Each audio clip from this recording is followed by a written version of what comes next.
So we're going to have a call to order. We're going to kind of rearrange things tonight a little bit.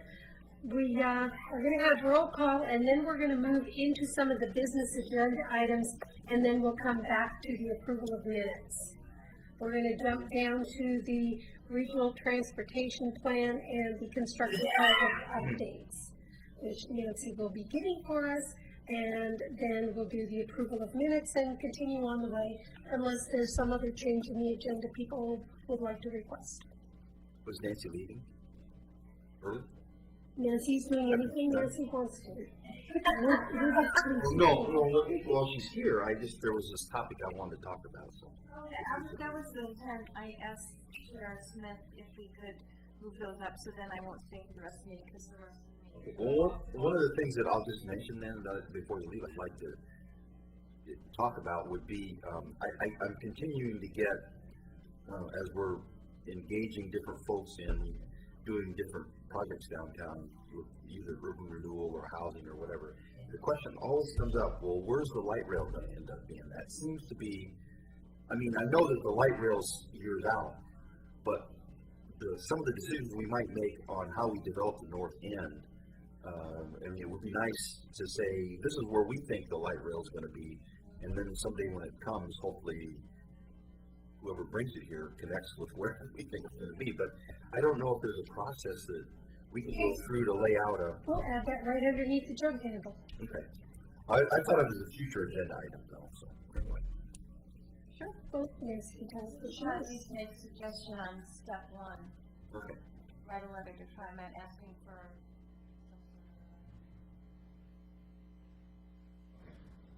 Okay, so roll call. Kathy, you doing that or me? I can do it. Okay. Ms. Mum. Here. Ms. Shasna. Here. Mr. Slot. Here. Ms. Smith. Here. Ms. Walters. Here. Okay, and on to regional transportation plan.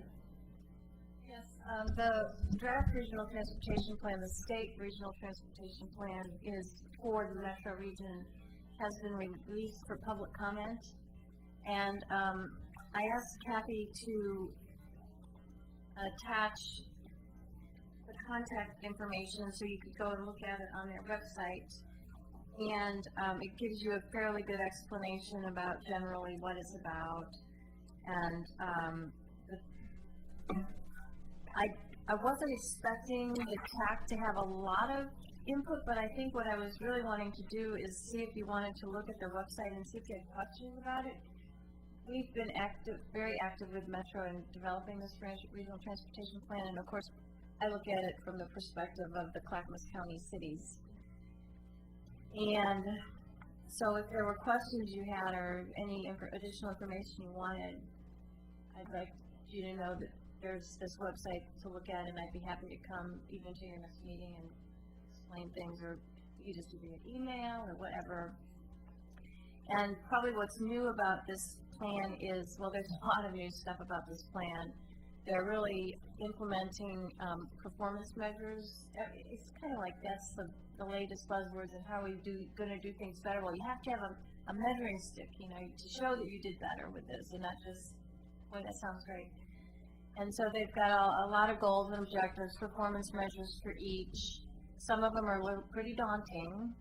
And there's also, of course, there's the other thing that's such a hot topic right now is greenhouse gases. And given the fact that the state has mandates and Metro will now have mandates, there's a piece in there on reducing greenhouse gases. There's also kind of a new approach to what they're calling regional mobility corridors, and there are actually 3 that affect Oregon City. One is I-205 up to Gateway. One is, and I say I-205 because that's the area, it's the vicinity. The other is I-205 to Tualatin, and the other is Highway 213 down to the Willamette Valley. And they're not just looking at them as those highways, but they're looking at them as these corridors are a wider band than those highways.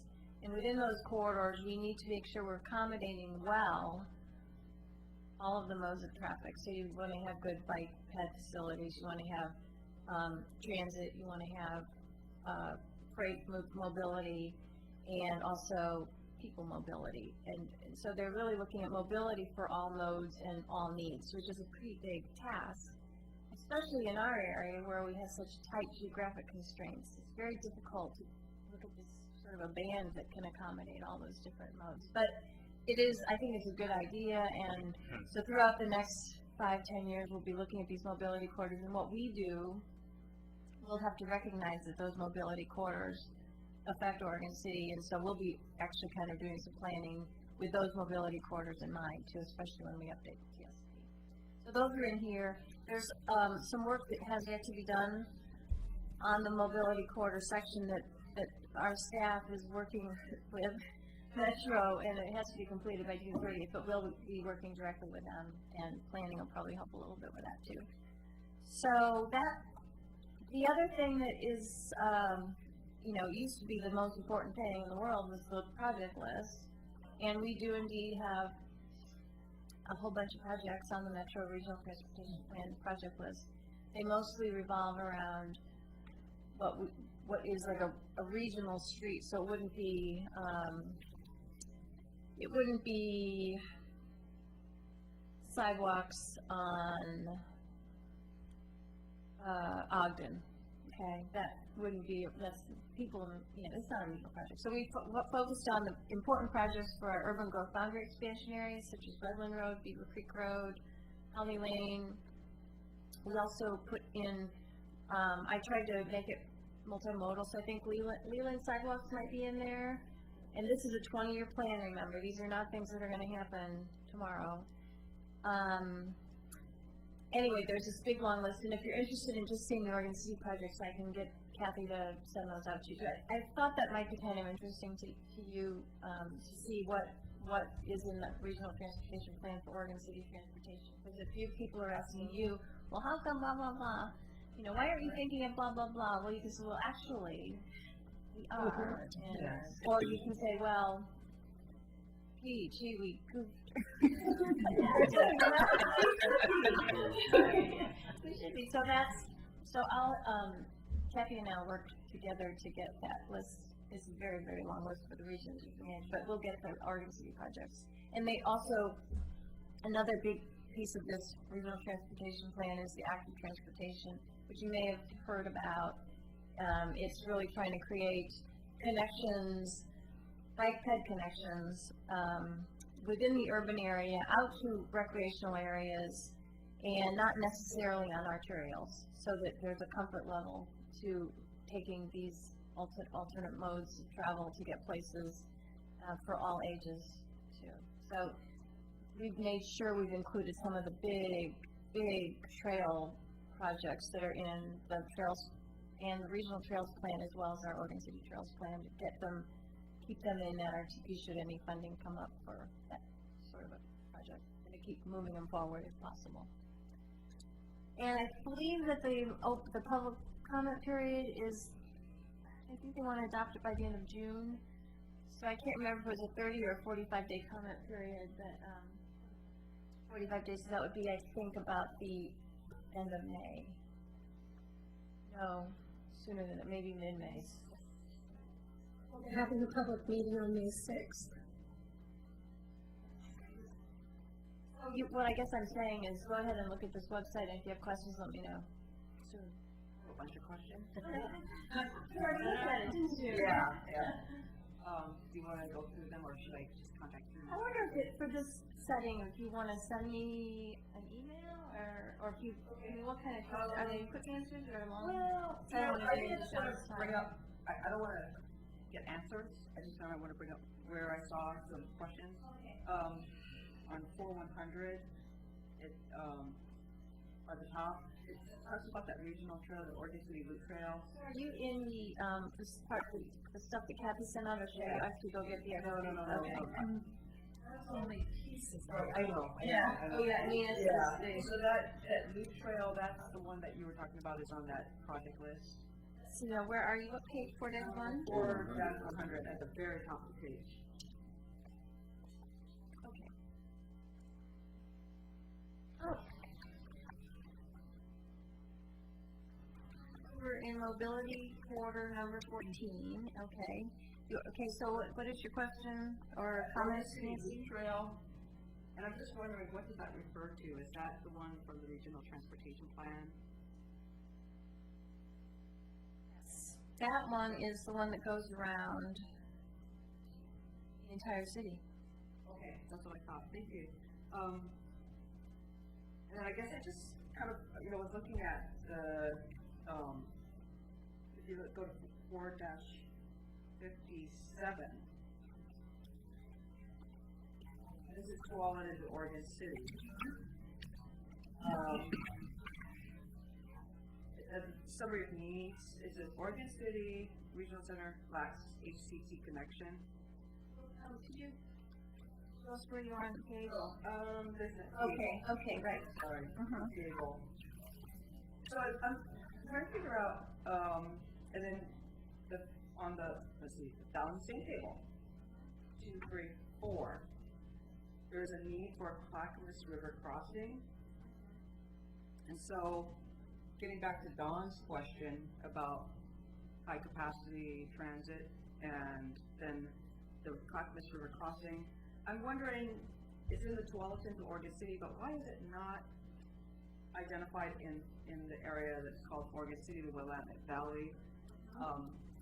Is it because you folks have not gone through that process of the specific strategies, or is it just not on the map, or because I think we need to have a pedestrian overcrossing badly needed over 213, 205 to Gladstone, and I think it needs to be multimodal, and I don't know how we get that in this.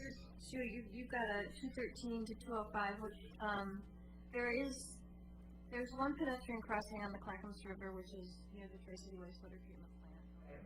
So now there's another, you're thinking of another one, and that would be where, okay, but it would be farther, But I think it's needed. I mean, if you're talking about, if the goal of this plan is to identify where those deficiencies are, we've identified deficiencies here, but we haven't identified kind of the solutions that are needed. I mean, it's just blanks. They're blanks. and the solutions are what happens when we study these corridors Okay. in more detail.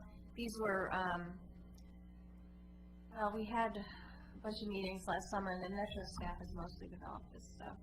But I think that's a good, for one thing, I want to remember what that was all about. Like last summer, we were doing these big maps and stuff, but, I think that's a good point, and you're right, these are not about solutions yet, these are about identifying needs, and then, there's, as you notice on the thing to the right there, it says specific strategies yet to be identified, but we'll work with local agencies to add more information by June 2010. That's what I was just mentioning, that we need to meet with Metro and fill in some of these gaps. Great. So I think I'd like to be able to send you my suggestions for where the gaps are. Great. Okay. And then as far as the public involvement is concerned, are we going to be doing a coordinated thing, or do you want us to go as individuals? I mean, what would be your suggestion for how we could be most effective in supporting this plan? I mean, Given the we fact don't that have to it's like- 45-day, it's a little awkward for Yeah. committees like this, because of course, we could have had this ready at the last meeting, we didn't. I think I was still, out of foot surgery. I think the deadline's always come more quickly than you think. I know. And actually, I don't even know if it was released before your last meeting, but anyway, what do you think would be the most powerful. coming as the task? Probably coming as the task, yeah. But you may not have another meeting before it's due, but is it something that, Mary, you think it could be handled with email? I think that if we're gonna do anything, we're gonna have to do it with emails. Because our next meeting is the 18th. Well, I can't really comment, I mean, I can comment specifically on things that, I agree or disagree with, but I would be more likely to say, well, that we work closely with the city and that we strongly support, the solutions that are gonna be developed over the next, few months to the June 30th deadline, and that we wanna continue to be involved, maybe? That would be a good idea.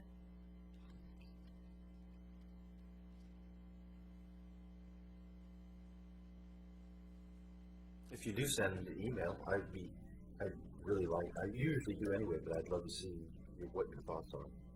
Oh, well, I Oh, yeah, Yeah. I'll glad to share that, you know, Yeah.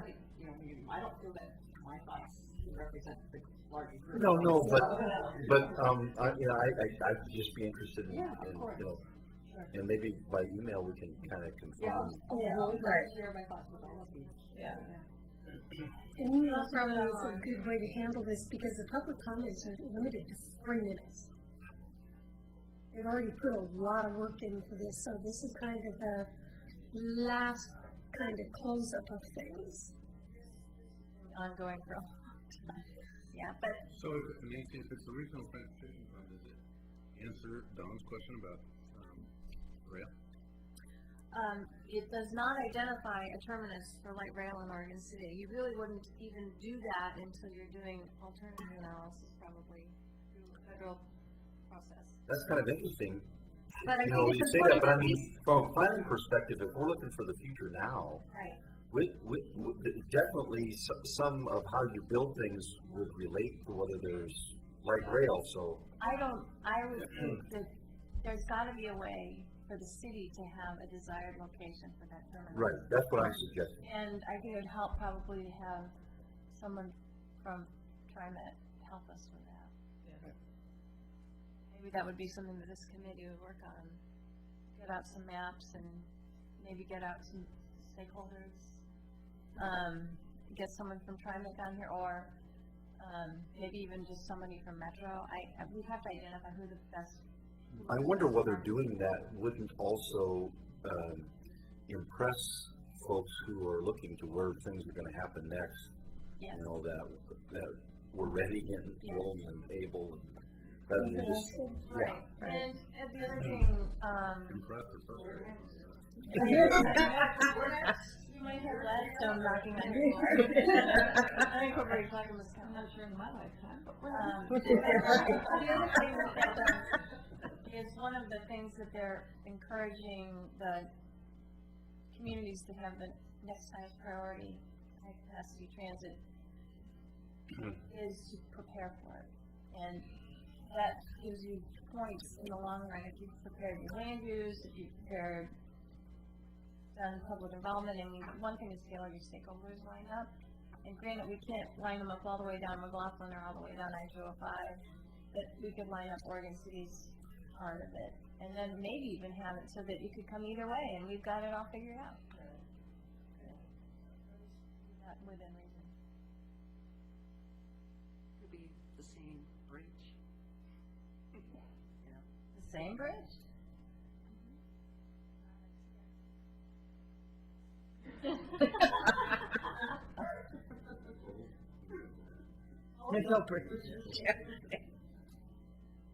So that sounds like it might be a future agenda item to sort of chart that out in terms of a project for the committee. I have a question on this plan. What kind of teeth does it have? I mean, if they say this is gonna happen in Oregon City, then we kind of have to comply with it? Or I imagine a lot's gonna have to do with what funding's available for some of this stuff, but, so I mean, a lot of it looks like dreams more than reality. Their needs, what we did with the state RTP is are you talking about the project list? Well, the whole plan where you're talking about, these whole regions, I mean, some of the dollars were just overwhelming. One thing that might be helpful for you to realize is that Metro is required to do it. It's just like we're required to do a TSP, Metro is required to do an RTP, and it's required by federal highways. So first of all, we did our federal RTP, which we turned in about a year and a half ago, and then the state RTP followed that. And the state RTP basically, we had to identify projects we thought we could fund, even though we know we don't have much funding. And in the federal RTP, we had to identify just projects we knew we could build, and of course you project a certain amount of the gas tax increase. I mean, you make certain assumptions and then you figure out what you can build of the needs. And then in the state RTP, they felt that the state RTP is supposed to be more of a dream list. It still needs, these are still needs, Right. but it's not quite as financially constrained. But we didn't feel like we should put down all our needs because that's ridiculous. And then you run into problems prioritizing. So I think that we agreed, and it wasn't me, it was the electeds around the region decided that, oh, why don't we assume we could see 40% more than we know is coming in the door, like through new revenue sources at the state, whether it be new licensing fees, or say Metro adopts some sort of a transportation tax or fee, or changes our gas tax here, or blah, blah, blah. So then we gave their sites a little more leeway. So it is a little bit of a dream, but it's also a lot of it we think we can do in the next 20 years. I was looking at the, this is on page 4-103, at the RTP projects by cost and mode, and I was really surprised to see the top chart. There's a lot. There's 19% for regional trails, 26% for sidewalks and bike facilities. But when you look at like MC corridor, I guess it's the Metro Corridor 14, it's such a low percent of the money that comes into this area. And I'm kind of curious, why is it that so much money is available for trails and for bikes and sidewalks, but Oregon City sees such a small percentage of that money? At least that's my perception. You're down in the spreadsheet there, Nancy, and it's where it's, say, $5 million for regional trails. Is that right? You said 103, Or right? 20 million for sidewalks and bike facilities. Is that what you're looking at? 4-103. Yeah. So under the state system? The state system. Oh, I was looking at both federal and state, but if you look at the upper chart, So you're looking at the bar graphs? Okay. yeah, the bar graphs show that Mhm. a large percentage of money goes to trails and Yeah. sidewalks and bike facilities, whereas when you look at how that gets distributed within our area, it looks like 3% regional trails as opposed to 19% on the federal. And if you go down to Looking at, we're not seeing these No, numbers. we're I'm here. sorry. Here we're done here. at the bottom, the spreadsheet. But this is for this particular corridor. Yeah. Okay. Yeah. So I'm just wondering why the sidewalks and bike facilities, I guess right now it looks like we have a pretty good percentage under federal, that's 35% and then 6% versus 26 and 20%, sorry. Anyway, just kind of curious, how is it that if you look at the bar charts, there's a lot of money designated for trails and bikes and sidewalks, but when it gets into Oregon City, there's not a whole lot, typically. Well, sometimes sidewalk, let's see if I can. I think part of it is that, we haven't had a very aggressive, trails and bike and ped program in terms of seeking funding. Okay. And I think that's an area that we want,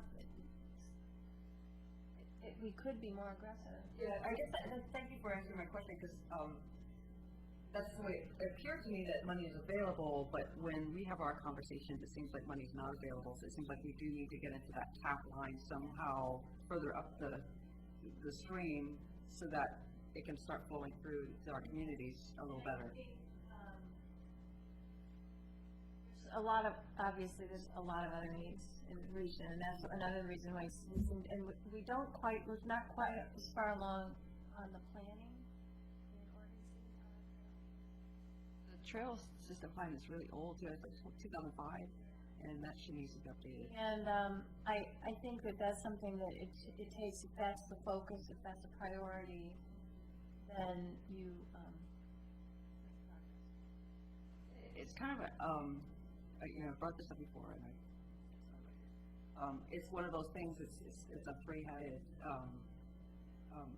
thing because it involves planning and public works and parks, and so it seems like we really can't get one kind of coordinated effort together to get, that whole thing put in place at the city level, because it seems to be always split between three different. And your parks department is very limited resources. They don't have planners in parks. I mean, it's completely community service. Right. On a basis. And I do know that they do participate with Metro in the regional trails planning, and I think another plan we were working on is the active transportation plan, and trying to come up with projects for active transportation. And the other thing is Clackamas County has a very strong trails by head staff group that they've identified all kinds of things throughout the rest of the county as well. So man, the competition is tough. But I think it takes more coordination.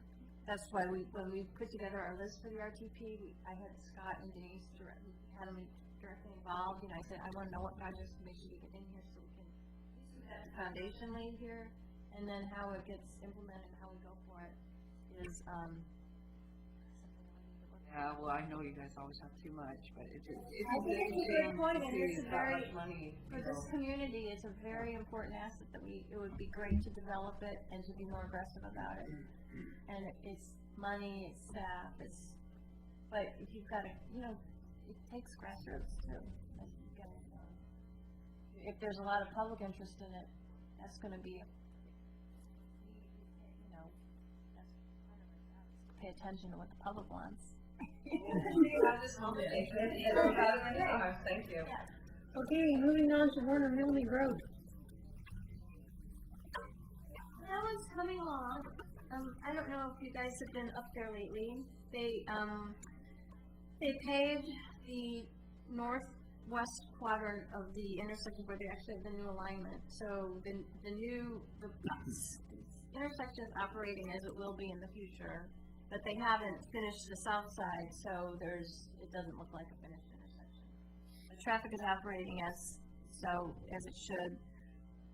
That project has run into you couldn't have a project that's run into more difficulties. We've had problems with some of the subcontractors, and particularly with our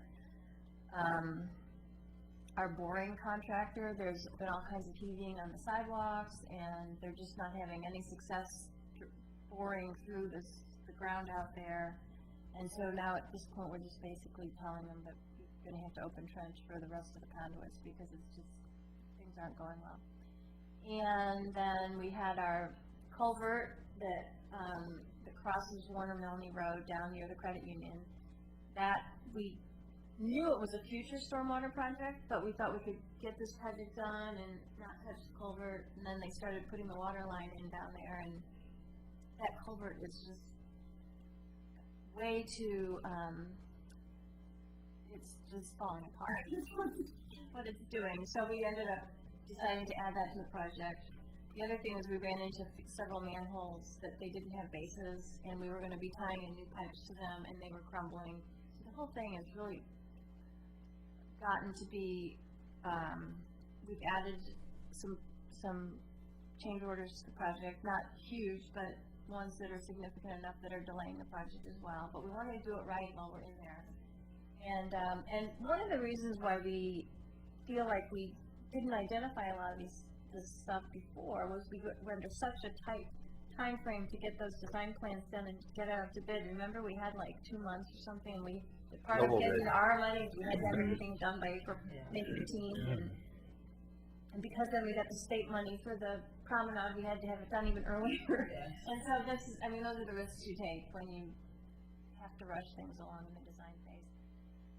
And so then the other thing we've run into is the subgrade is horrible, and ODOT has a new standard for test rolling subgrade that doesn't allow any deflection, so we have to go in with a geogrid. We had to change the pavement design. And I know there's some good things going on with that project. They are. We've had good luck with all of the traffic control up there. When we've had to shut down lanes, traffic has gone well. We've tried to advertise it on our website, and we haven't had any significant problems with that. So it's taking longer than we thought, but we're trying to work through all the issues and think we'll probably be finishing, gosh, I hate to be too optimistic. I'm not gonna guess a finish date right now. Yeah, so one of the things that I was curious about, that I just watched it. So, is the utility work done, other than the storm crossing? The storm crossing is done, the sewer line work is done now. I think, there might be a couple more pieces to put in, and the water line is not quite finished, and we've had 3 or 4 leaks in the Brandon water line too, so we're kind of concerned about some of that, but they've been doing some repairs, and they're just actually preparing for their hopefully last pressure test today, I think it was, so they're not quite done, and we haven't accepted the utilities yet. We're still under the-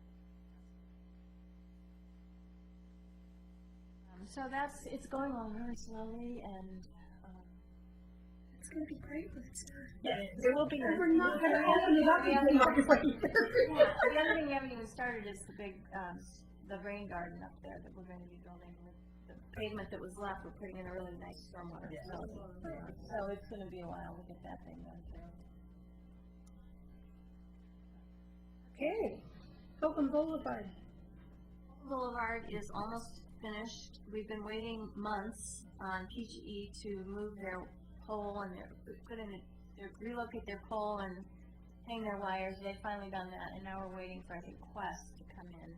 And a question has actually been brought up by an individual in the Park Place neighborhood. It's like, don't you have more control over these private utilities? And I'm having the project manager review the franchise agreements and bring them into the fold. We want to bring them into the fold on this. He is their customer too. You know, I mean, it's something that it seems like there should be more accountability there. So we're following up on the private utilities, and then any other streetlights coming in? But the couple was in yesterday, and it is really looking good, and you would not believe all of the people that are using it. It's just amazing to see. It's really, really It's nice. talk about pedestrian use. Yeah, How good is that? yeah, it's been incredible. You've had challenges, but we think it's worth it. You've done a great job, and we appreciate it. Yeah. Another one that's taken longer than we thought, and the other thing, we, as you know, we were trying to save money as much as possible, so we don't have a consultant inspection on the project, and that, it takes its toll on a project. I mean, we would have, but we also probably saved some money, so. So that one's coming along. Is that enough for that? Chair Smith? Okay, and Downtown sidewalks? it's downtown the sidewalks. We're about at 95% design on the downtown sidewalk replacement project, and that also brings about many, many challenges working that downtown area. And our latest one is underground fuel tanks, which we've done our environmental assessment, and we've identified quite a few fill ports, locations of potential old underground storage tanks. We stay optimistic, thinking they're heating oil, which is not nearly as big of a deal from a regulatory perspective. And then we were actually doing borings for our bedrock profile, and we ran into contaminated soil in Main Street. I think it was at about 9th. I think it was near that. Are there any relatives of the people that might have contaminated that we could go after? Oh, those are not. Ancestors? Ancestors. Utility replacement project. But it's just another, there's no simple project, and it's coming along quite well. We're doing a huge research on what kind of luminaires to use down there. Reuse, modify, do we use the kind of lighting we have is sort of our standard, or do we start moving over to LED? Do we buy ones that have a different luminaire that you could put the current lighting in now, but they could easily be retrofitted to LED? So we're doing a whole lot of research on that, trying to figure out what is the absolute best solution for, because even though it's historic downtown doesn't mean we shouldn't keep up with technology, and some of that technology is still a little new, and You will actually see, we ordered a couple of sample luminaires to put down there, which measure two different wattages to see if we really need 150 or we can go with 100. And then there's also going to be some sample lights down there that have a different luminaire that would be able to accommodate LED. And I think that one is gonna be at the plaza. So I think it's about a 3-week lead time on those. But that'd be kind of fun.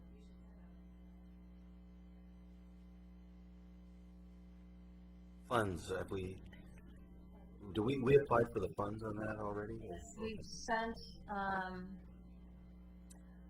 we did all these applications to Congressman Schrader, Senator Wyden, Senator Merkley,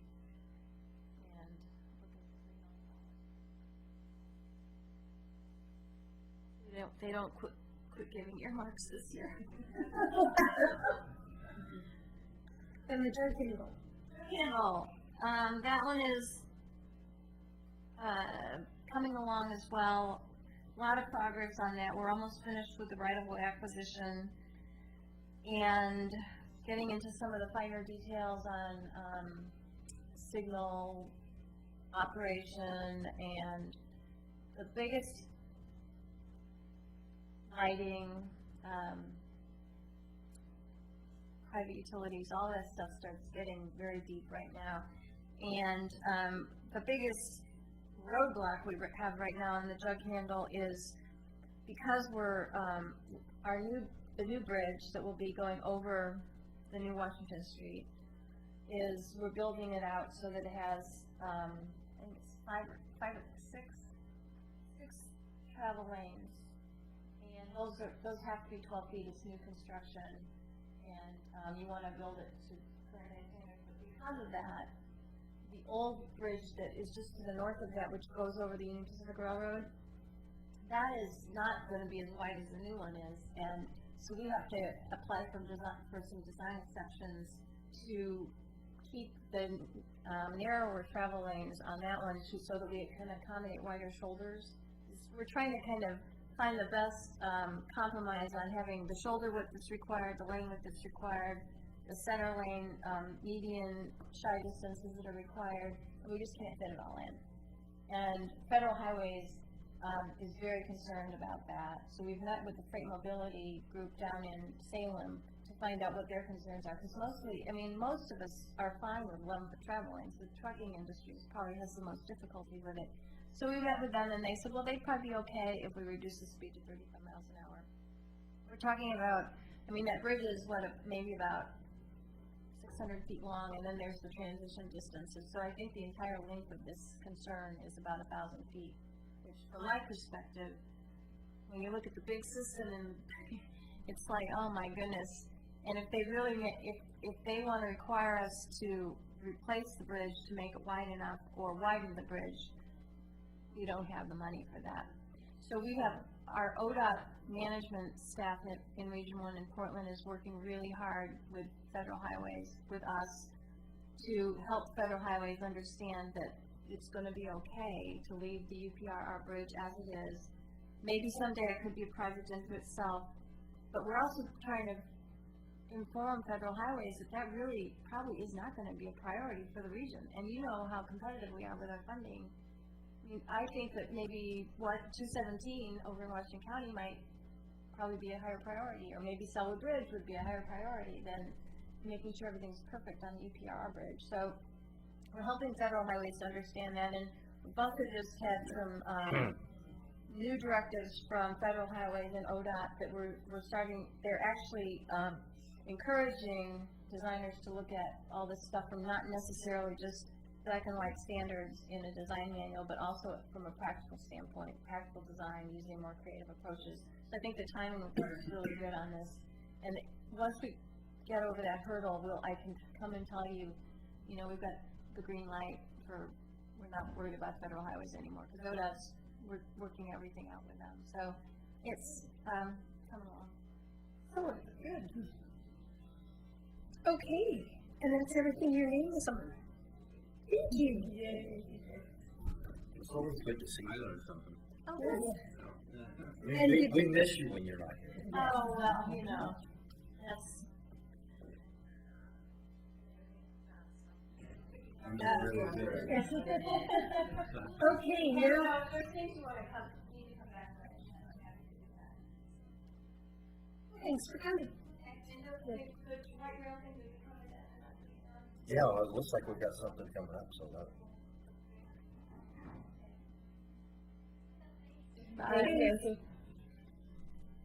Okay, now backing up to the approval of the minutes. So moved.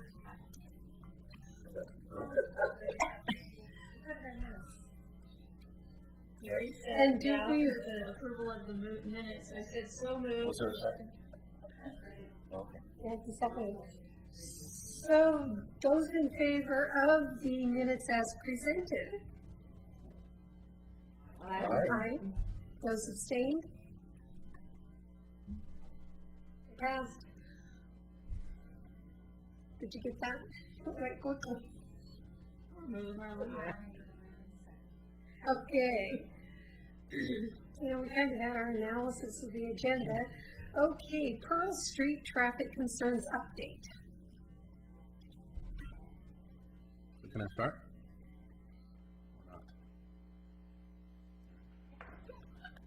So, when I saw this item back on the agenda, I guess my sense was, from our last meeting, I guess I thought the property owners did a really good job of kind of establishing what the problem was.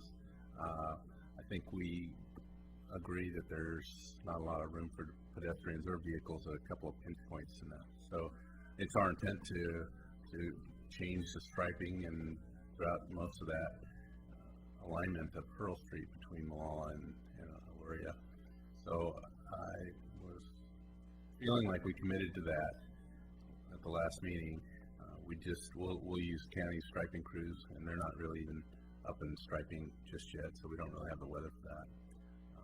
And we're going to do a little paving on one shoulder where it's fairly narrow as well. So I guess as far as I'm concerned, the work needs to be done, but there's not a lot of debate in my mind about what needs to be done.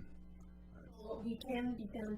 Do we know when we're gonna get around to the city transportation plan and looking at where that intersection of Division and the or the roundabout? Yes, Roundabout? where that's at on our priorities, so that, because that was one of the things that came up, that if we got that other intersection improved, it would encourage the traffic to use that other intersection rather than trying to loop around. So, well, we'll put it on for future agenda items and we'll find out. If it's a TSP and kind of what projects we've done and what projects are upcoming, I think that would take some effort on my part to point Nancy. Well, Nancy may know it right off the top of their head, but definitely not. I have this on the agenda because I was asked to keep it on the agenda. Item. Right. The update of the TSP, I handed out those city commission goals. That's one item on there. So, remember when the RTP is done, what Nancy talked about, we're going to be working on the city's TSP. And there is a lot more discussion about the roundabout now because of the possible acquisition. That's right. Yeah, to me, it seems like that's another good reason, whether they realize it or not. Actually, they're in discussions about it right now, and Nancy's been told to get cost estimates together for the roundabout. And, this is fast track. She was told today she has to have the information tomorrow. So, I just, there's something brewing. What that means, we don't know. Well, and I know for, the Pearl Street, there was gonna be a conversation with the landlord to make sure there was enough parking also. Do you know did that happen? The landlord for the Complex for the Red Side Equity? No, I don't know whether that happened. I didn't know that is something that we were going to be doing. But, you know, I thought I that thought that was something we were I doing. thought the discussion beyond that was, I mean, they've they've met permit requirements for parking, so I don't know how that discussion can happen, because, you know, if you're a developer and you've got X project and you put parking, they won't let you do the construction and get a sign off until you put the parking in that related to the square footage of the type that you should have, so. But wasn't that The thing that I remember happening, which I think we discounted, was the property behind it that's vacant, and trying to require a property, trying to require one property owner to get, and I'm not sure we can require that either. So I guess I didn't walk away with, what do you think we ought to do there? I did mention Bob, I asked Bob Coulson, the development, project manager, mention it to the owner of the property, and he said he would. Okay. I don't know that that's going to do anything. Well, I know, I think that's just kind of what was said, though. And you also asked for a traffic study, and, I did send a request to get a traffic study done. He hasn't been able to get on that yet, but he said he would get on it soon. What I did find was that we did do, we have a traffic study that I just pulled it. We probably need to present it to you, but I pulled it more recently here, where there was a speed study that was done on that section of Pearl. We've done them fairly, I think, regularly. The date went on this one. I'm trying to find it now. I know I saw it earlier. 2008. I don't see a month. Oh, 10. It's like 10/30/2008.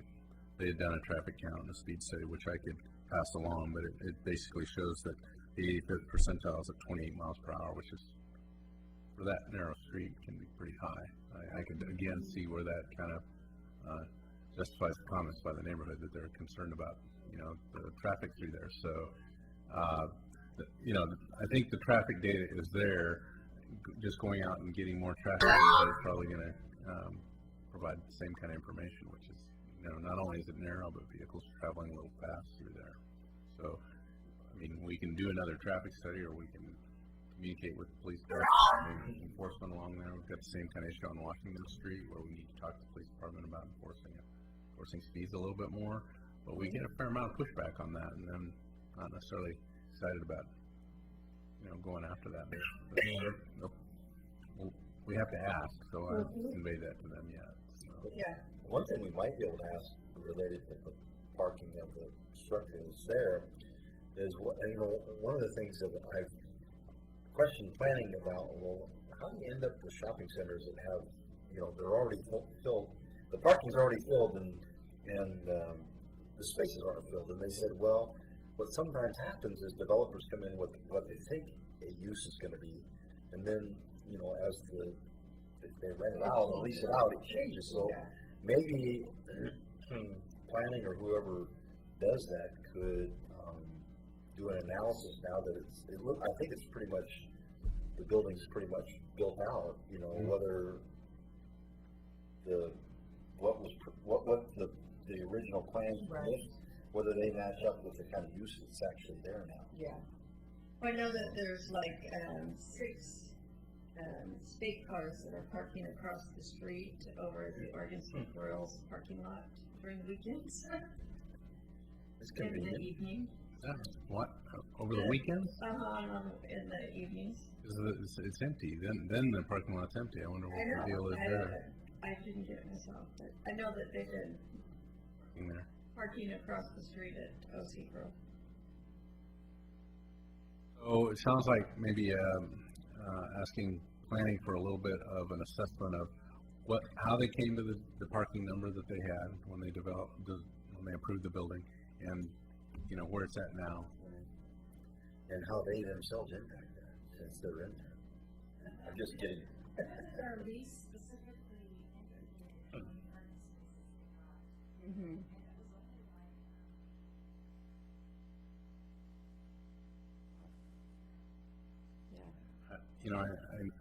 What I've heard was the on-street parking, which was, I think the first question was, can we eliminate on-street parking?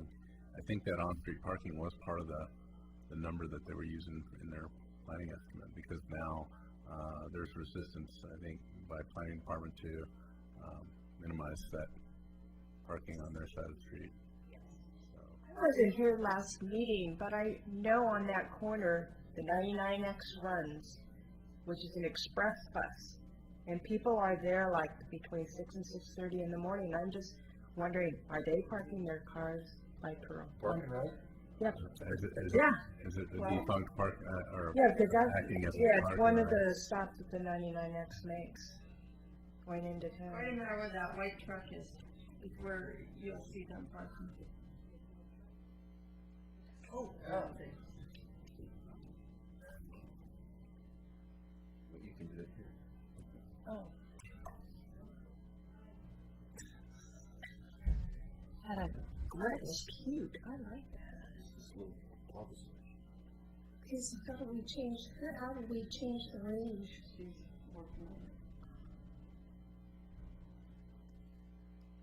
Back up a little bit more. On two cars.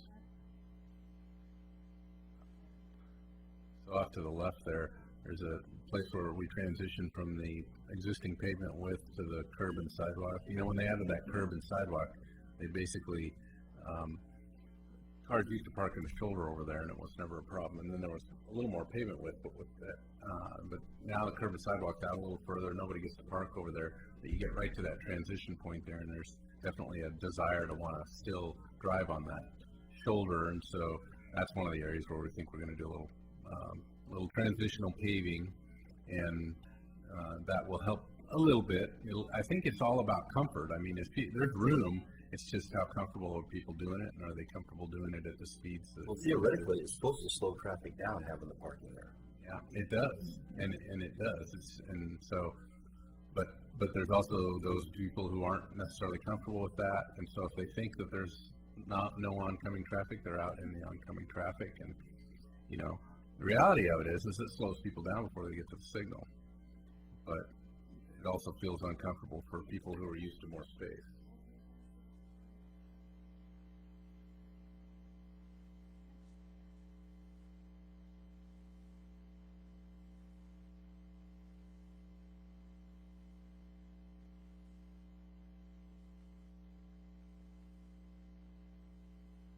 The transitions, what I'm a little concerned about, just as you know, that means the striping would have to move over closer to the Pearl, 221 Pearl.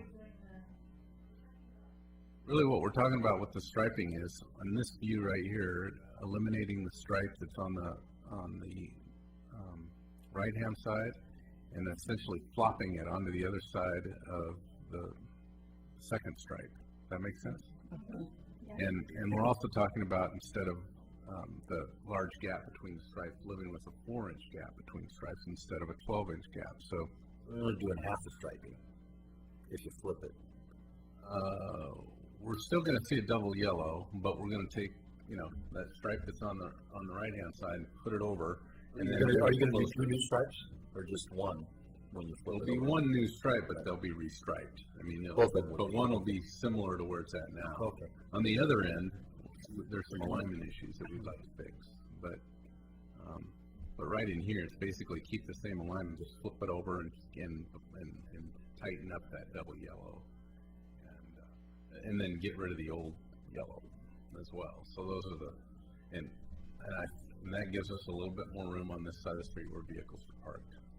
Interestingly enough, if there is not a good balance of parking for the use now, there's a lot for sale behind there, or it could be rectified. So, what could be for parking? If somebody bought it. Yeah, but if somebody's required to have parking per whatever what I'm saying, it would be a solution available to. I wish I had parking. I could make money in my building. I'd love it. I'd pay money for some extra parking. You would? Oh yeah, Yeah. that's valuable downtown. My sense is, from the building owner's perspective, it works as laid out. It's just uncomfortable, and people aren't liking that discomfort. You know, I mean, even if we left it as is, vehicles can still get through there. You know, some of the larger ones struggle, but a standard vehicle can get through there. but we think we can soften that even more and make that a little bit more approachable, and hopefully still won't result in a bunch of extra speed.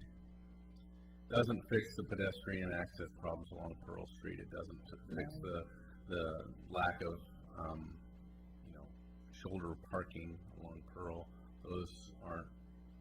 And what I took from this was this group acknowledged that those were problems, but not necessarily proposing any solutions for those. Those are capital projects, I think. Well, I think, was there some heartburn that some of that parking related to the use of the building here? That people were parking in front of lots that weren't necessarily visitors of residents, but were... That's not that was not personally what I heard. Their concern was more the parking along in here. No, because they mentioned the parking in front of that vacant lot. And they asked the owner of the vacant lot to put signs up for no parking there, but there was some question about whether he could do that, was what they said. The lot back here that's for sale, Right. they mentioned that there was parking in front of that lot that increased the problem with congestion. Oh, I see what you're saying, yeah. No, I see what you're saying. Yeah, that may have been part of that conversation about deliveries, because I remember hearing the same thing about deliveries, trucks wanting to back in or pull into that, back out. Maybe they were, I don't remember that piece. Yeah, this lot that's right here. It looks to me like there's no sidewalk there. it looks to me like there's more room there for off-street parking than some of the residential. No, I agree, but there was some complaint that they said something that they tried to get some no parking there, but it didn't work or something with the owner of the lot. That people knocked the signs down. There was some talk about that. Unless I just had a dream. No, I recall something that they did. And I think what it was is that, people were parking, on the shoulder, on the right-hand shoulder, as we were looking at this picture, and, there wasn't enough, the perception is that there was not enough room to park and have 2 lanes of traffic traveling at the same time, and somebody walking their dog. And so since there's no place, if you're walking your dog, and you go up here, there's no place to go, you go around the car, and there's oncoming traffic from both directions, I think maybe it's, Geometry is terrible down there, so it's one of those connectivity projects that's big, and needs to be on priority. I think that was where we ended up, with the roundabout would probably help some of that cut-through traffic that typically uses. Yeah, I think we could eliminate, a lot of the traffic that uses it as a cut-through, that many of their problems, for the corridor going, I think away from that commercial building, I think you're right, that there's so many different things influencing this, area that have to look at them separately in a way. Okay, so we got some restacking going on, some realignment, and hopefully we'll get a roundabout on Division Wall and... Yeah, the only thing I want to follow up on that is, we've got this 2008 data, which is about the speed study.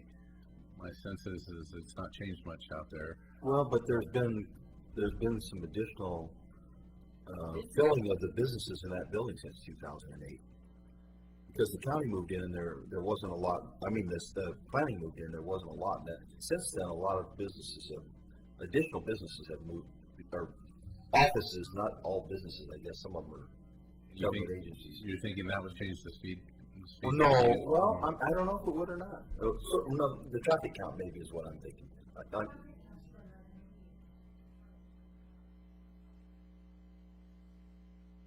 Traffic count probably since then has changed. Maybe not the speed. You're right.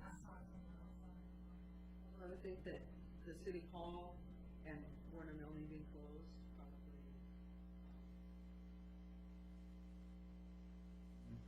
might, that people are more likely to avoid going up there. I don't know. I don't know if a new traffic study would be the answer. Something to look at. 2010, not unreasonable to redo it. We can do another one and have that done. I mean, they do the traffic count and the speed study at the same time. Okay. What, Sure. what would be a follow-on to the study once we learn something? Do we have any, what would that support, or what would that, how would that add value to where we are today?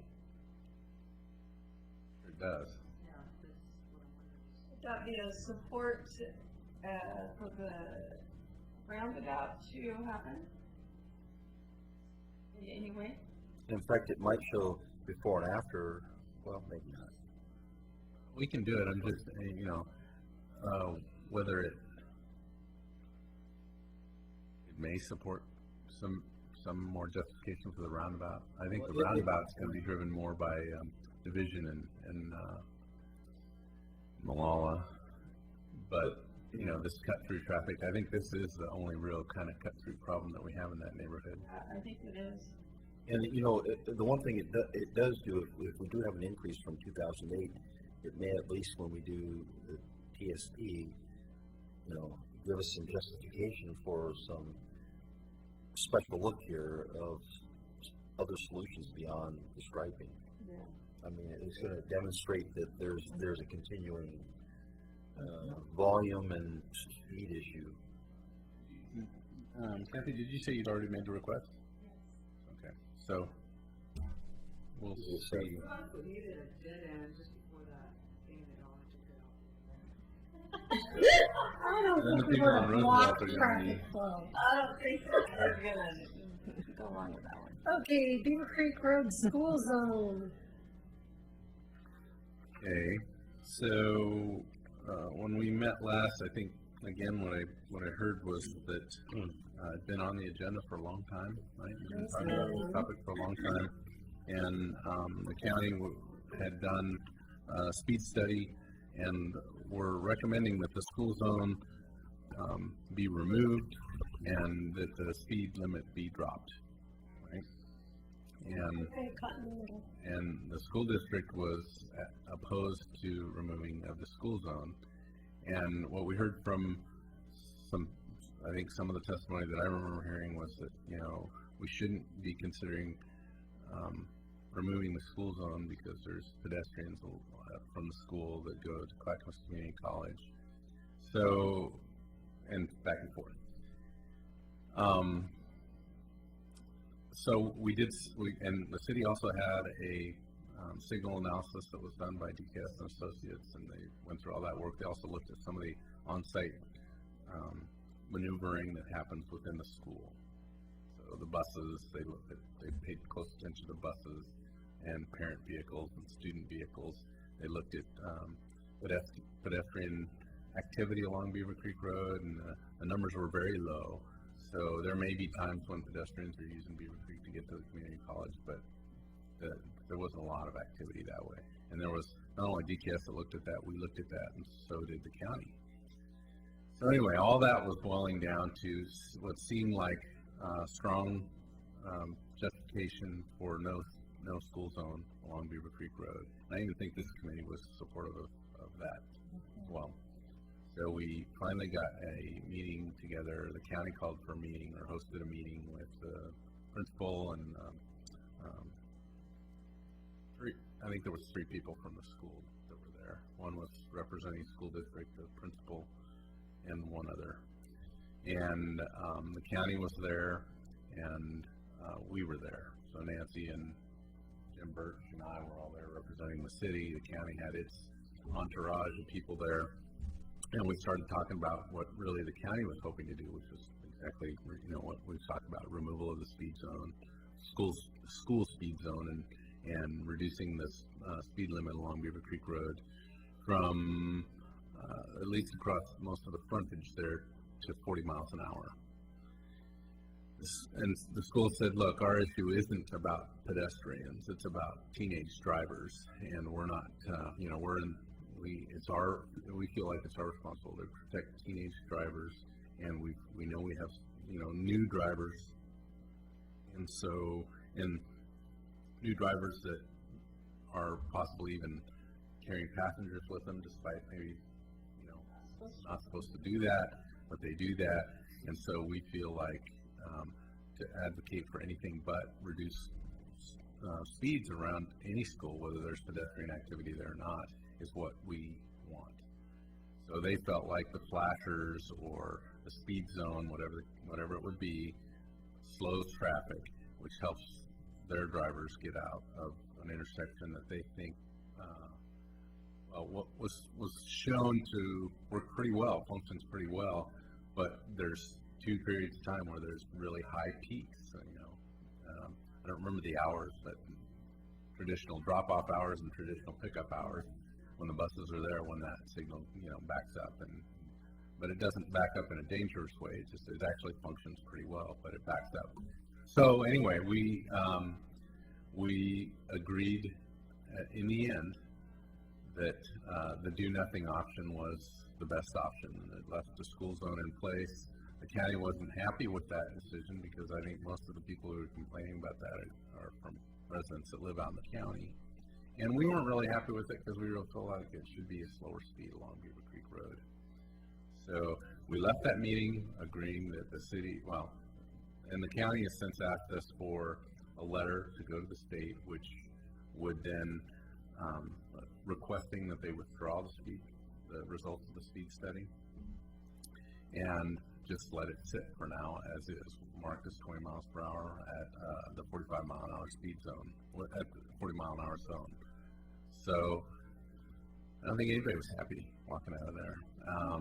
And I think there's room for adjustments in the future. The other thing that we learned in that meeting was the county's planning to pave and restripe Beaver Creek Road from, I'm forgetting the name of the street, but just past the new coffee shop there on Beaver Creek Road, right by Dutch Brothers. It's there. Is it the new Dutch Brothers? Yeah, it's the new Dutch Brothers. So from Dutch Brothers out to Henrici, they're planning to repave that and restripe that. In fact, they want to include a wider bike lane along there.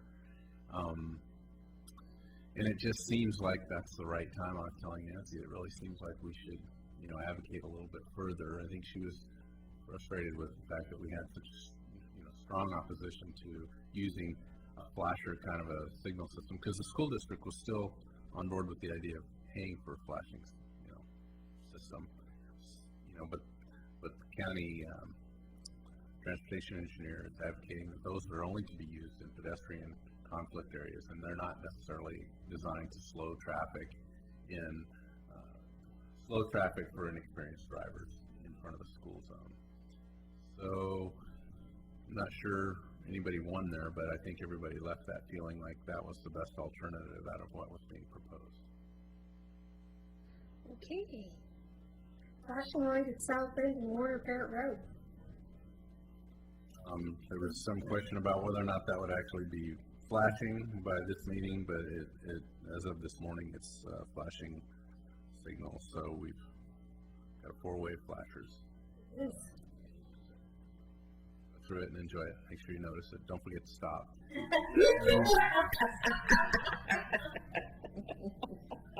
Very good. I haven't heard the cost of that, but it is something that Somebody had to pop up. Well, somebody's gonna be happy though.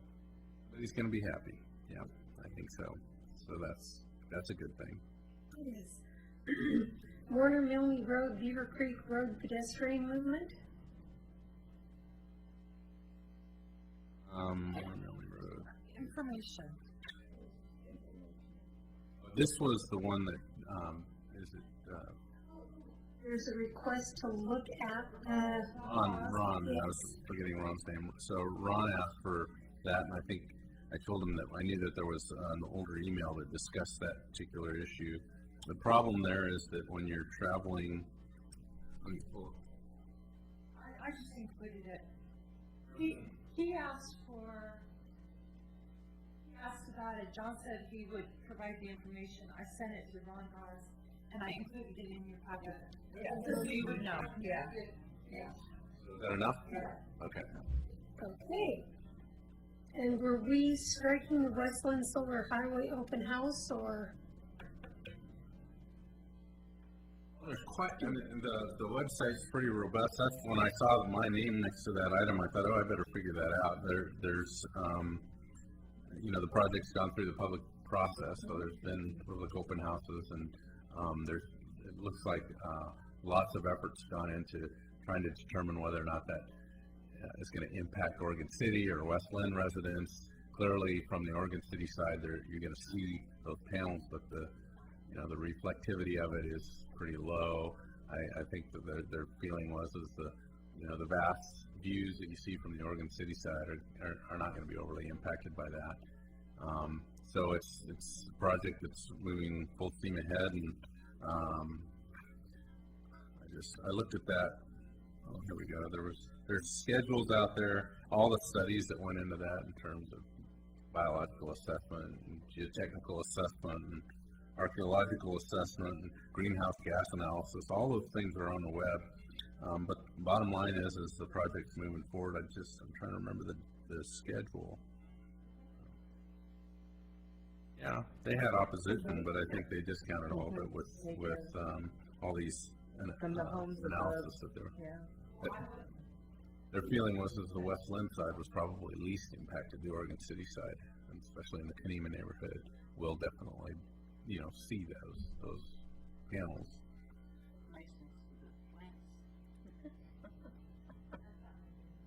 I think there was some recommendation that they could, do some screening with plantings, but it's still, again, a solar panel. You don't want to, the paper plants. that too. I mean, the site really lended itself well from what I read. That it's terraced already. It was not pristine landscaping. So,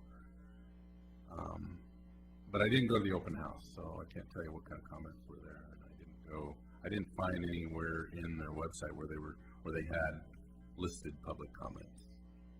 Okay. Guidelines for approving or denying stop sign requests. I asked Kathy to add this one. There's a couple of stop sign requests that came up recently. They were on Parish Road. And it was, we get these from time to time. You've gotten these from time to time. And I think just trying to come up with a standard, because it puts us often in the situation where we're having to make a judgment call. So what we've talked about is using our transportation system plan to establish where we would, if requested, and if a stop sign is missing, where we would include or approve a stop sign. I'm just looking for our TSP for our classification. But in our classification, there's a neighborhood collector. So anything neighborhood collector or above, we were saying, well, if there's a residential street leading into a neighborhood collector and there's not a stop sign there, we're going to start approving those. So I think there's been some resistance by mostly public works and operations to, we're going to be putting stop signs up everywhere, but I feel like maybe that's a little blown out of proportion, and Nancy's definitely back to this. Well, it doesn't necessarily hurt anything.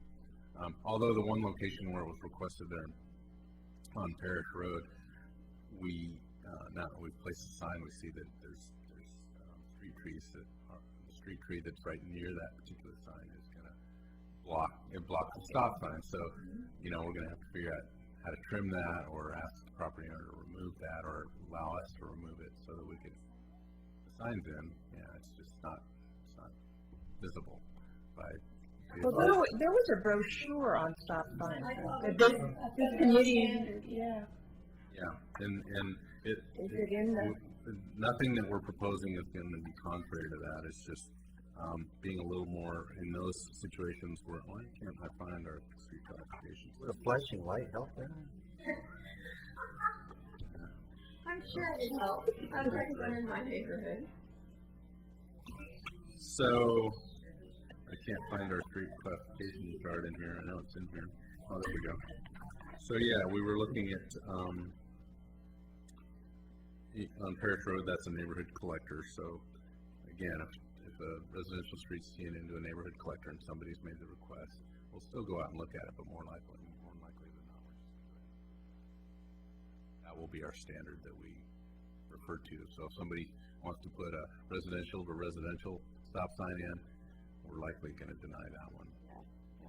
So Nancy was gonna put together a guideline memorandum and sign it as the director and city engineer, and we would implement that accordingly. So I knew about that brochure that was out there, so I seem to recall this group came up with that. Is that correct? Correct. And it was approved, you know. I think we did send it to the commission to have it approved. Again, I don't think that there's anything contrary to what was in that brochure. I think we came up with it to send to people who are requesting stop signs throughout their neighborhoods. The other area where this might play in is, if you remember Frontier Parkway. Yes. Mm-hmm.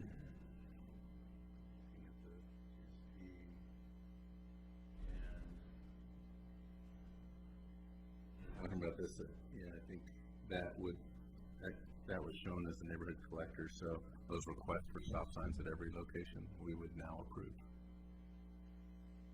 If they're still asking for it, well, if they call us tomorrow, we'll probably approve them. It's a sign and installation, but seems to make people happy. Make them all happy. What does it cost generally, and what do you budget for each sign installation? Budget that way. We've had a sign budget that I think is, I'm going to guess, is around $8,000 a year, and we deal with all our signage that we need. I mean, we've been able to manage that. Yeah, that may be wrong, but I'm trying to remember that off the top of my head. No, that's just the purchasing of the materials. But I haven't actually signed an order for a sign and a post, but we probably got $150 into that by the time we get it in the ground and pay for them. Outrageous. Consider the number of people that are going to be affected by it every day. It seems like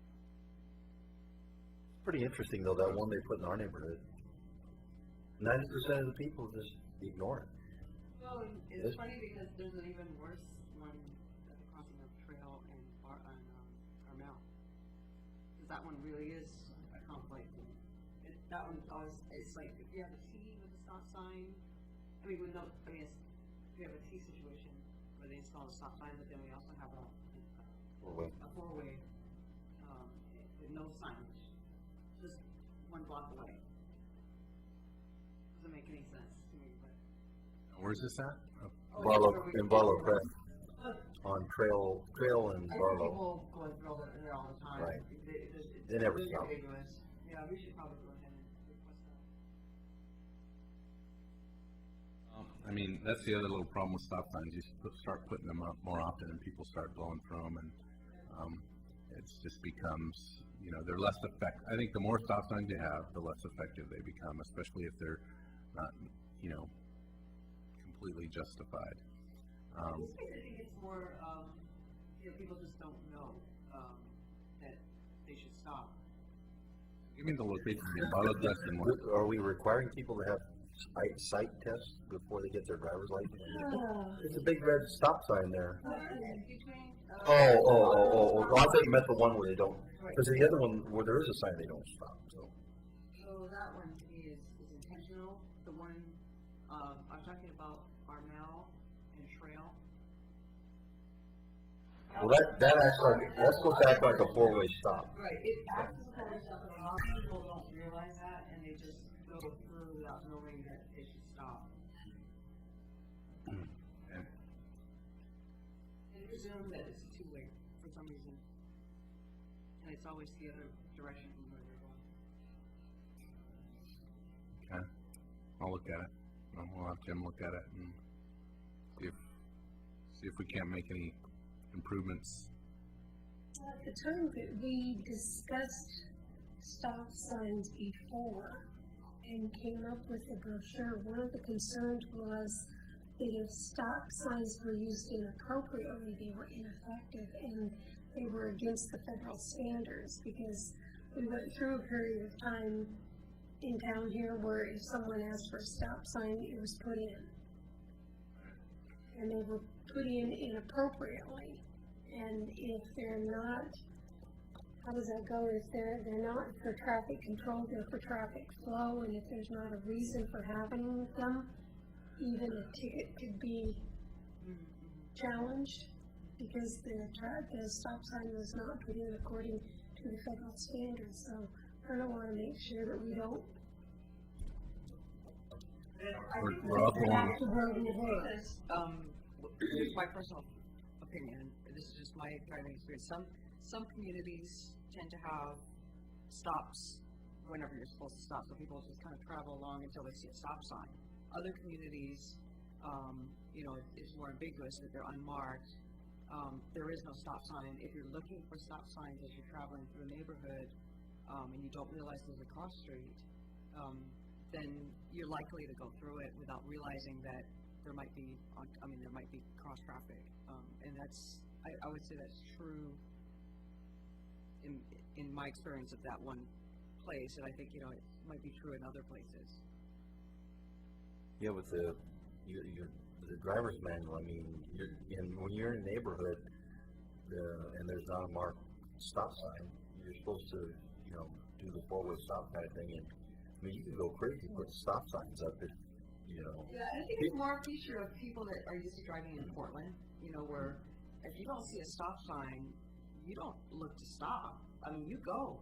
But if you're coming from, again, like I said, it depends on your community perspective. If you spend most of your time driving in Portland, particularly you said younger drivers that don't have a lot of experience driving, they're looking for stop signs, and if they don't see it, they don't stop.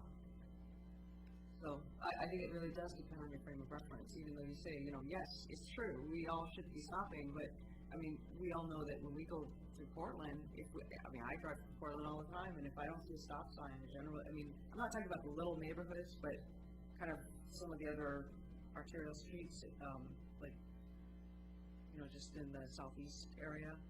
Generally speaking, if you don't have a stop, you're good. You don't need to stop with cross traffic, and they don't mark them as two-way stops. Well, some of them they do, but frequently it's just the cross traffic that has to stop. we're not gonna go crazy with stop sign installations. I think we've got a good standard that meets the federal standard. I think it meets the MUTCD, which is the federal standard. And I think, but yet it also gives us a little more guidance than what we had before about when somebody calls, rather than have a big old lengthy discussion and debate with, all the players in the room and come before the TAC, we'll just make a decision on those and feel like it's a guided decision. Excellent. Okay, and the last thing on our agenda, Downtown Parking Committee. What about G? Proposed. Proposed Ooh. pavement management utility fee projects. That's what PMUF stands for. So you all receive a monthly bill for street utility fee now. It's $6 a month, I think. Yeah. And that goes into a fund. We're coming close to $1 million now of revenue that's generated. It's going to get to 1.5 million over time.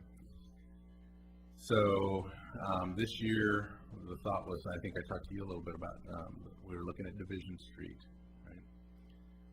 We've looked at Division Street.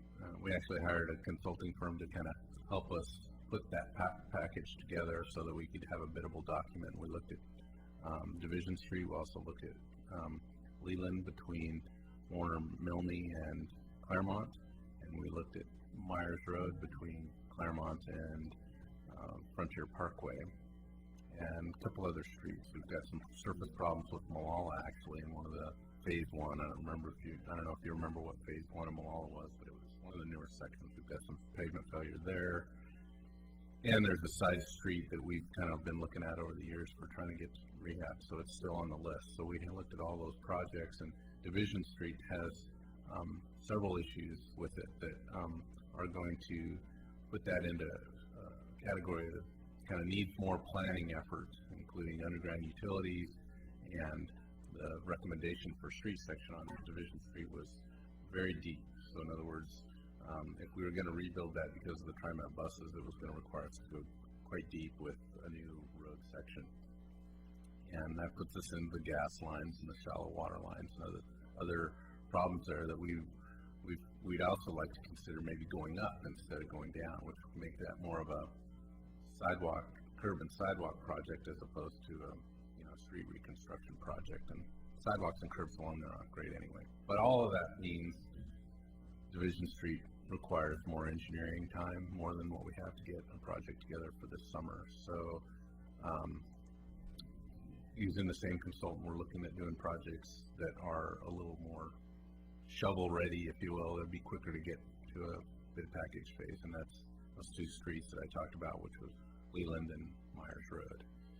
And they need it really bad. We get more calls on those, on Leland in particular, more than anything. So I won't say it's sacrificial pavement, but we're not going to go full-blown street reconstruct. We're talking about maybe just an overlay along there, maybe getting some shoulder width where we can. They're both actually fairly narrow, so trying to provide a little bit more room for pedestrians along there in that process. So those are the projects I just thought I'd mention them too. And in addition to that, there's the slurry seal. We're talking about doing some chip seal work, having the county do the chip seal work in a couple of locations. One is on Lynn in front of Mount Pleasant School, and the other one's on Warner Parrott in between South End and the school's on. So, we're going to spend a fair amount of money. We're also going to kick off the engineering work on Division Street. You'll see all of this. Kathy and I and Jim are working on our annual report for pavement management, which should have been done today, but it's not quite done. So we'll get it to you soon, so you'll get to see that, see what we've accomplished, see what we're planning, all those kind of things. So. Is there supposed to be some state gas tax money that would supplement the money that with that new state gas tax that? I've heard about that, and I'm not an expert, but what I've heard about that was that in order for that to kick in, there had to be a certain amount of economic growth, and that just hasn't happened. So I don't. Yeah, 2011 was when it could happen, but that was only going to happen if there was economic growth.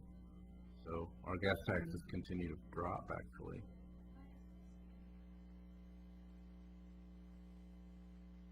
PUC, that's probably federal and state. Yeah, it's PUC, which is different from the normal road tax. That's for big trucks that ruin state interstates. Bring you your groceries.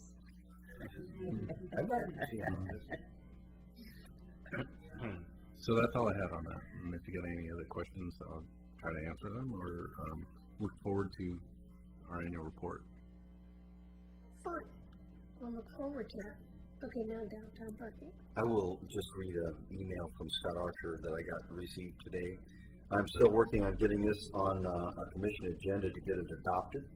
I just spoke about this at our city budget committee meeting this evening as a reminder that it still has to be adopted before it can be implemented. Also, to complicate this just a little bit, we need to get the new city manager up to speed on this. Definitely on my radar screen, and I am trying to get it adopted so we can move forward on the recommendations. So we will continue to keep gentle pressure on staff to move forward on that. So,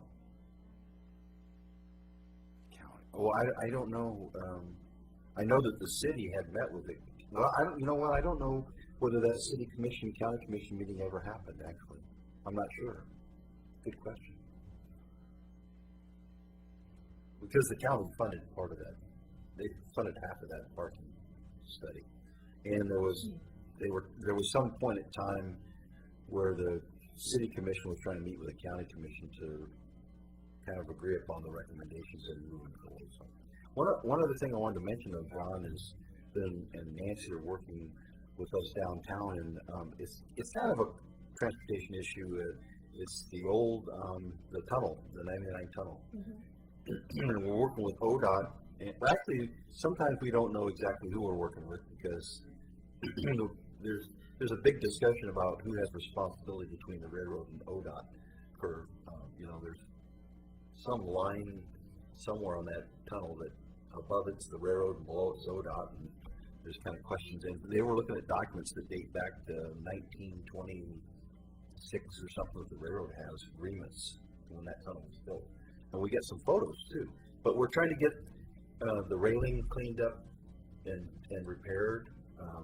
There are actually some parts of that railing look like John pointed out, and I took some pictures of it. The railing where it connects to the cement there's a lot of deterioration there in the cement, and so we'd like to see some maintenance done to paint, and maybe paint there's some historic detail on the tops of that when that was built, and that will be we believe a major improvement to the image of Oregon City for those that drive 99, because that thing is so dirty and so run down, and we just believe that some TLC will really improve our image as a city. So anyway. There was a letter that you guys were going to put together on that. Well, a letter that Main Street was forwarded to Nancy that was supposed to go on to ODOT. So did you write that? I didn't write it. No, but I mean, was it written? Yeah, I think it's been, in fact, emailed to Nancy, so at least the draft of it. I know I signed it, so. If you send it to me, that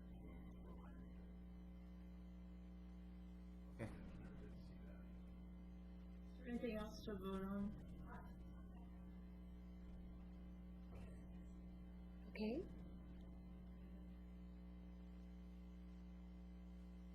The item we had to vote on was just the minutes. Okay, so, Thanks for coming. Thanks.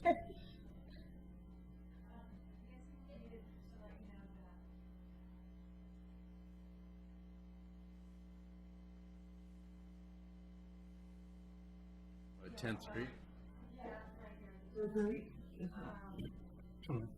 Emergency railroad crossing, that we have actually advertised it for bid. Originally, the county wanted us to have an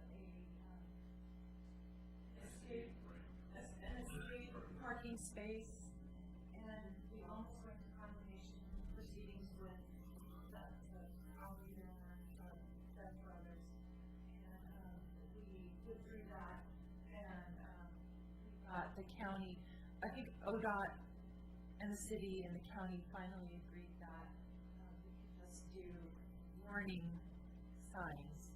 And so,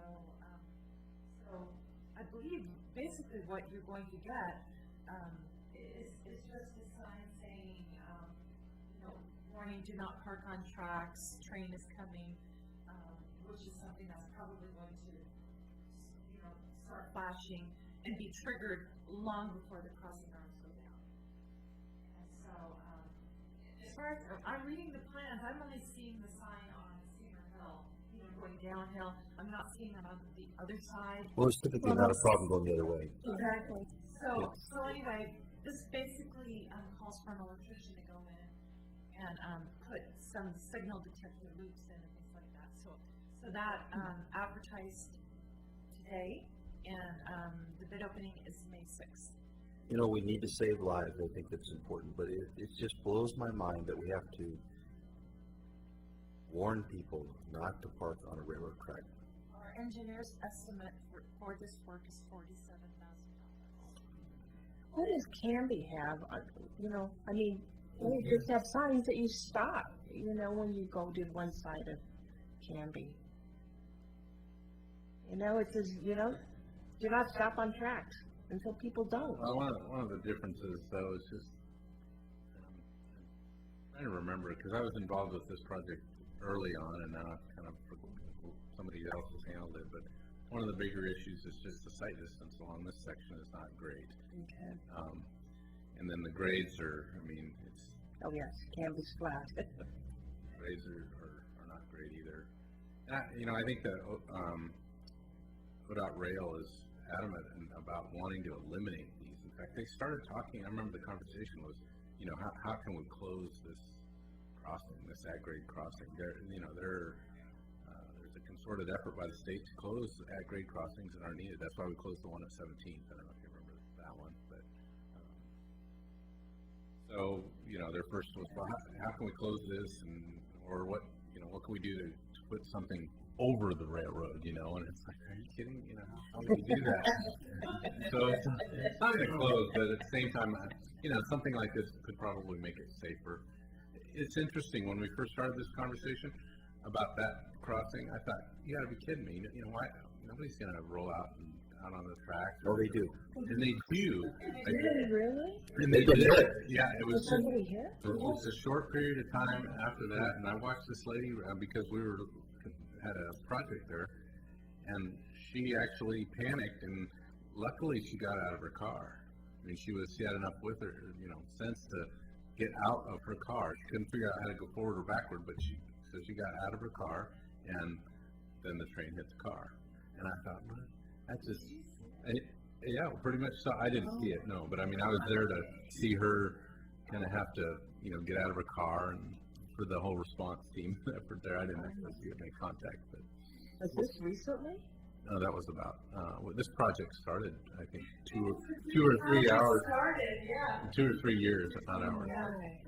So, Interestingly enough, I mean, from a downtown perspective, we too might be interested in that not being a different thing, because one of the things that we deal with when we talk about housing downtown is that one intersection requires the train to blow its whistle, and but all the others are above grade,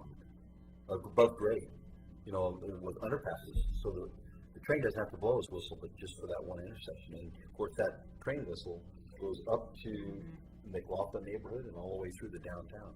I mean, it's significant. Can you imagine having a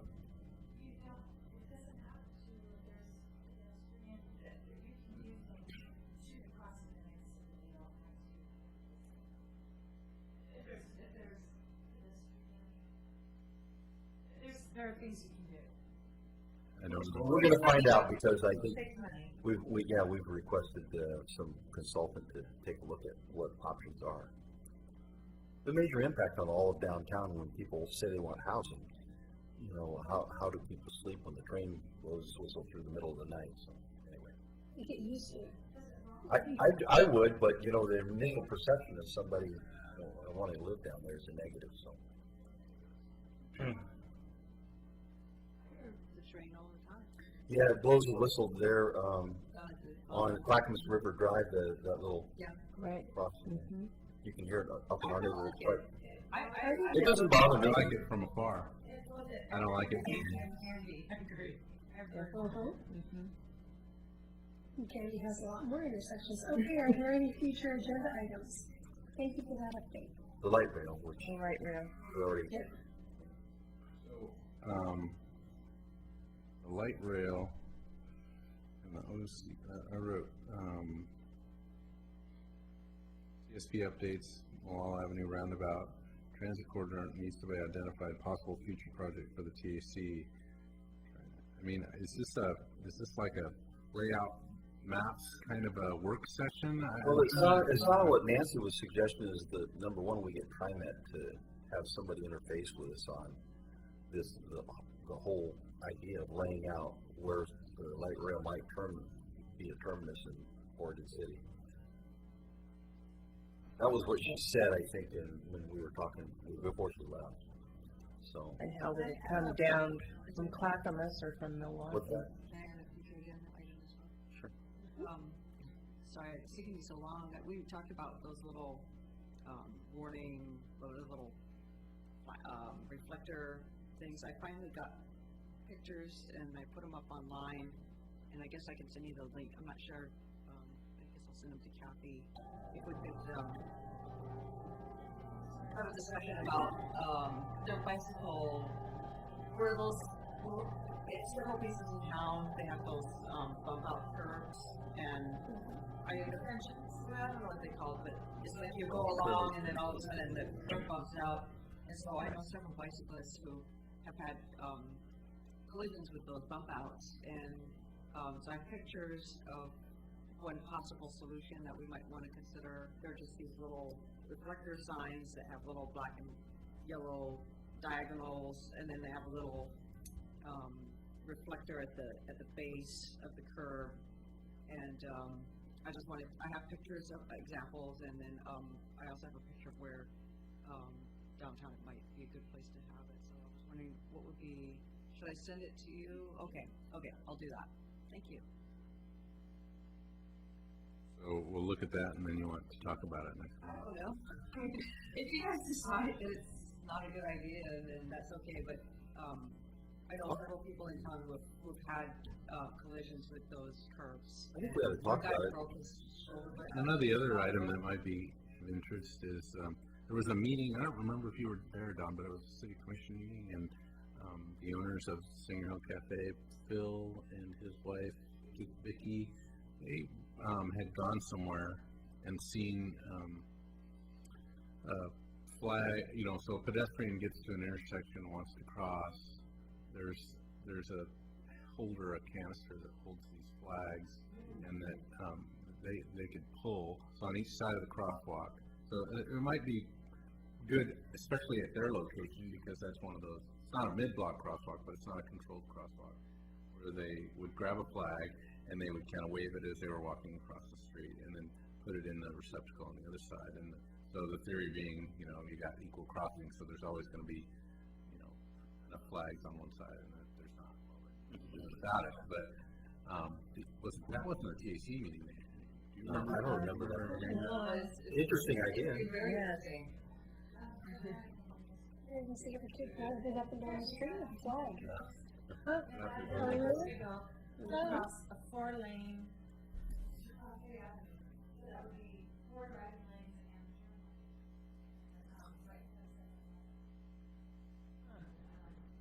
I think that they slowly disappeared.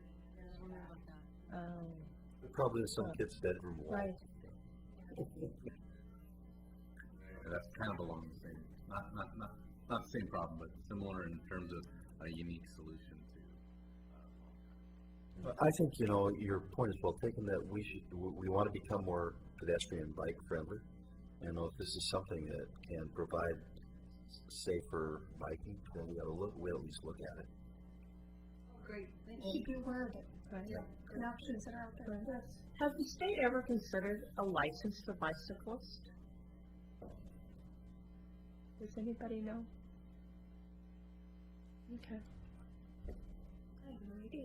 Never heard of That it. has bicycle license, they're pretty much required to have a bicycle license. The place that I saw a bicycle license was a fund. It was a way to raise funds, not necessarily to regulate drivers or bicycles. Yeah, that's, I think that was true where I came from, but, it is another Revenue source. opportunity. City bicycle license. Okay. We might have the room full if we suggest Skateboard license. And do we need a move to adjourn? I don't think so. We just Then we're adjourned. do the We're gallery. done. We're done. Is that Alice's? I use it all the time. Adjourn. There you go.